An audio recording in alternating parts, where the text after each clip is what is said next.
بسم اللہ الرحمن الرحیم۔ سب سے پہلے تو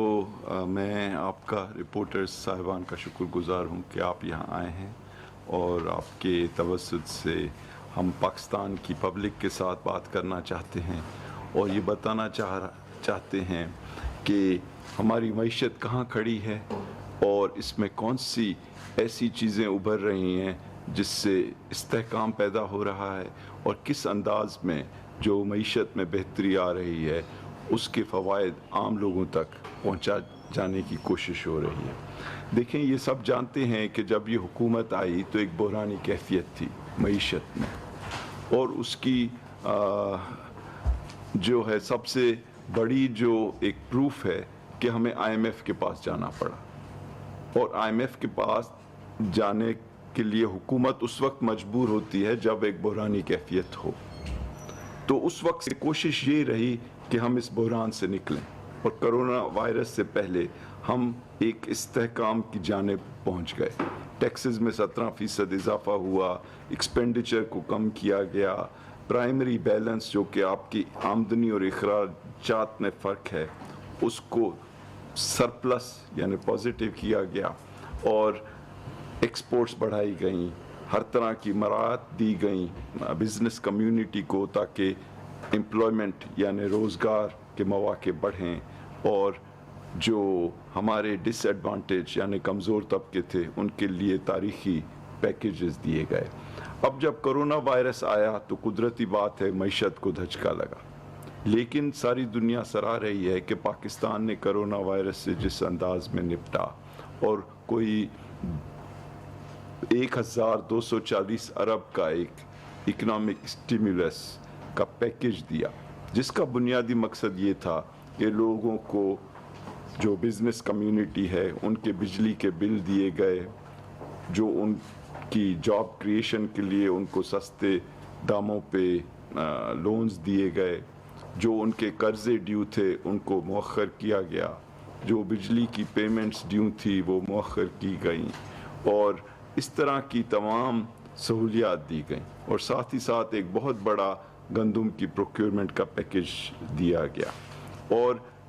تاریخی 1,50,00,000 لوگوں کو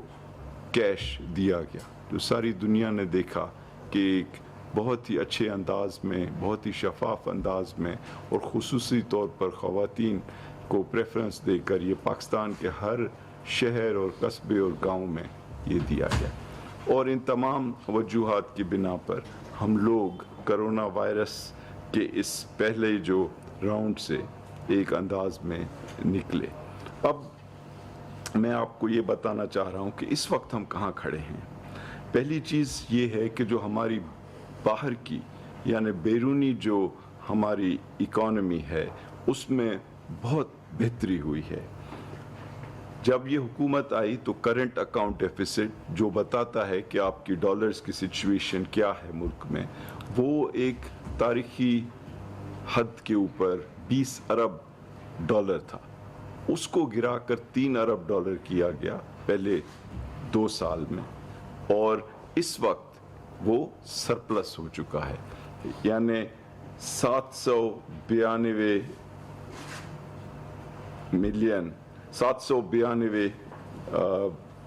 بلین کا سرپلس ہے۔ ٹھیک، تو اس کا کیا مطلب ہے کہ یہ ایک بہت بڑا جو ایشو تھا اس کو مکمل طور پہ کنٹرول کر لیا گیا ہے۔ اب آپ آئیں کہ ہمارا جو اندرونی خسارہ تھا، یعنی ہمارے اخراجات جو تھے وہ ہماری آمدنی سے بہت زیادہ تھے، تو اس وقت ہماری جو سچویشن ہے کہ ہم نے ان اخراجات میں اتنی کمی کی اور ٹیکسز میں اتنا اضافہ کیا کہ اس وقت جو یہ سال گزر رہا ہے جولائی سے لے کے اکتوبر تک جو ہماری پرائمری بیلنس ہے، یعنی ہماری آمدنی ہماری اخراجات سے زیادہ ہے، اور ہمیں اس وجہ سے لون لینے کی یعنی قرض لینے کی ضرورت نہیں پڑ رہی ہے۔ اب جو بہت بڑا پاکستان کو خطرہ تھا کہ تاریخی سطح پہ ہم مقروض ہو چکے تھے، اور اس وجہ سے عمران خان صاحب کی حکومت کو 5,000 अरब रुपए देने पड़े माजी के जो कर्जे लिए गए थे उनके सूद पर। तो आप सोचें कि अगर ये 5,000 अरब रुपए न देने पड़ते तो हम कितना कुछ पाकिस्तान के लोगों को दे सकते थे, लेकिन ये हमने दिया। और अब जो मैं बहुत एक अच्छी चीज़ बताने जा रहा हूँ कि ये जो 4 महीने गुजरे हैं, जून 30 से लेकर अक्टूबर 30 तक, पाकिस्तान के जो कर्ज़ों की तादाद है उसमें 0 का इजाफा है। यानी ये कर्ज जो जून 30 के ऊपर 36.2 ट्रिलियन थे और ये अक्टूबर 30 को भी इनकी जो वैल्यू है वो 36.4, पहले भी 36.4 ट्रिलियन यानी, और अब भी 36.4 ट्रिलियन। यानी ये 4 महीने जो गुजरे हैं इसमें पाकिस्तान का जो कर्जा है उसमें टके का भी इजाफा नहीं किया गया, और ये एक बहुत बड़ी कामयाबी है और फाइनेंशियल डिसिप्लिन जो है उसको बरकरार रखने का एक वाज़े सबूत है। अब आप देखें कि जो हमारी इकॉनमी के अंदर दूसरे कौन से अच्छे जो हैं चीज़ें हो रही हैं, अच्छी डेवलपमेंट्स हो रही हैं। पहली बात तो ये है कि इकॉनमी में पिकअप है। LSM लार्ज स्केल मैन्युफैक्चरिंग यानी जो बड़ी कंपनीज हैं उनकी जो ग्रोथ है उसमें तकरीबन 5% इजाफा है इस साल, और ये बहुत अरसे के बाद इजाफा हो रहा है। और अगर आप सीमेंट को देखें तो वो 16 से बढ़कर 20 मिलियन टन इस वक्त जो है डिस्पैच हो रही है, और इसमें एक्सपोर्ट्स जो हैं तकरीबन 13 से 16 मिलियन टन जो हैं डोमेस्टिक है और बाकी एक्सपोर्ट्स हैं। इसी तरह से ऑटोमोबाइल यानी गाड़ियाँ, मोटरसाइकिल, फर्टिलाइज़र, इन तमाम चीज़ों में इजाफा हो रहा है। और साथ ही साथ जो हमारी एक्सपोर्ट्स हैं वो बढ़ रही हैं। टेक्सटाइल्स के अंदर जो ऑर्डर्स हैं इस वक्त तकरीबन दिसंबर तक के ऑर्डर्स हैं, और सीमेंट, फार्मास्यूटिकल, इन तमाम चीज़ों में इजाफा हो रहा है। और हमारा जो रुपया है वो एक तरह से बिल्कुल स्टेबल है, बल्कि उसने अपनी वैल्यू में इजाफा भी किया है। और जो स्टेट बैंक के हमारे रिजर्व्स हैं वो भी तकरीबन 13 बिलियन डॉलर्स की हद पे पहुंचे हैं। अब आप देखें कि जो फिस्कल साइड यानी जो हमारी गवर्नमेंट की मालियात की सिचुएशन है, तो FBR ने 1340 अरब जमा किए पहले 4 महीने में, जो कि टारगेट से भी ज़्यादा हैं और पिछले साल के मुकाबले में भी तकरीबन 4 से 5% ज़्यादा हैं। इसी तरह से रीफंड्स, ये वो है कि हम जो वापस लौटा के देते हैं बिजनेसमैन को, इसमें 128 अरब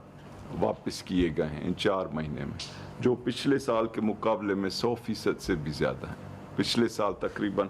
50 बिलियन दिए गए थे, और जो पिछला साल गुजरा उसमें जो पूरे साल के लिए जो रिफंड्स दिए गए वो भी तारीखी सतह पर 248 बिलियन डॉलर, 248 अरब रुपए दिए गए। अब जो तो इन सब चीज़ों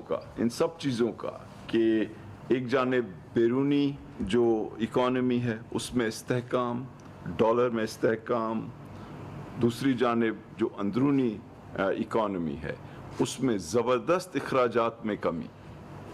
और ये सारी चीज़ें की जा रही हैं पाकिस्तान की पब्लिक के फ़ायदे के लिए। आप देखें कि स्टेट बैंक से हमारी ज़ीरो बोरोइंग, यानी हम उनसे कोई पैसा नहीं ले रहे हैं। दूसरी जानिब हम बजट के अलावा कोई सप्लीमेंट्री ग्रांट नहीं दे रहे हैं। हमने वज़ीर आज़म हाउस, प्रेसिडेंट हाउस, काबीना के अखराजात, इन सब में ज़बरदस्त कमी की, हत्ता कि हमने डिफेंस के एक्सपेंडिचर को भी मुंजमद किया और सिविलियन गवर्नमेंट के एक्सपेंडिचर्स को कम किया। तो इन सब चीज़ों का नतीजा ये निकला कि हमारी जो प्राइमरी बैलेंस है वो सरप्लस में आ गई। अब मैं दो और चीज़ों की तरफ जाना चाह रहा हूँ जो कि इस हुकूमत का महवर हैं। हर चीज़ जो ये हुकूमत कर रही है उसका बुनियादी मकसद सिर्फ एक है कि पाकिस्तान के लोगों को कैसे फ़ायदा पहुँचाया जाए, हुकूमती अखराजात को कम करके पाकिस्तान तक